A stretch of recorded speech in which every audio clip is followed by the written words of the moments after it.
Maupay nga gabi kat Balogan City. Hello mga palangga, this is Angelico yan and welcome back to my vlog. And for today's video, nandito tayo ngayon sa Balogan City. Tapos plano ko talaga magpa-massage ngayong gabi.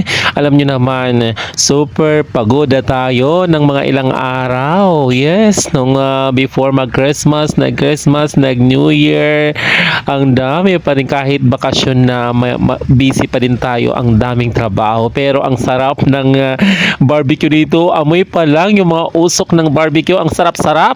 Ano ba yan? Nakakagutom. Ngayong gabi mga palangga, samahan nyo ako kasi magpapamasahe tayo. Yes, magpapamassage tayo. Punta tayo sa isang spa na kung saan doon ako lagi nagpapamassage sa kanila. Ayan, suki na talaga ako dito sa spa na to. Ayan, pag feeling ko pag mabigat na yung katawan mo, tapos feeling mo ang daming lamig ng katawan mo, kailangan mo talagang magpamasahe na. Pumupunta po ako dito, nagpapamassage sa kanila.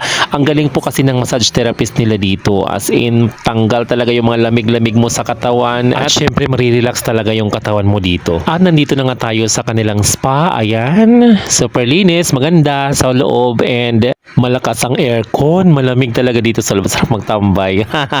At nagantay nga tayo dito ng mga almost 30 minutes kasi may mga nakapila na. Ang dami nilang mga offered services dito. Pipili ka na lang kung talagang gusto mo. At andito na nga tayo sa loob ng room and ready na nga tayo para sa massage. So magpapamassage tayo mga langga ng 1 oras para ma-relax na relax talaga tayo. At sinimulan na ngayon ni Kuya yung pagmamasahe at alam nyo ba, nakatulog talaga ako. Na-relax talaga yung katawan ko dito. Ayan. Feeling ko ang gaan na naman ang pakiramdam ko. Ang gaan na naman yung katawan ko. So feeling ko naman nagutom ako dito sa pagmapamasahe na to. Kaya naisipan kong kumain. Ayan, punta tayo sa labas, kain tayo.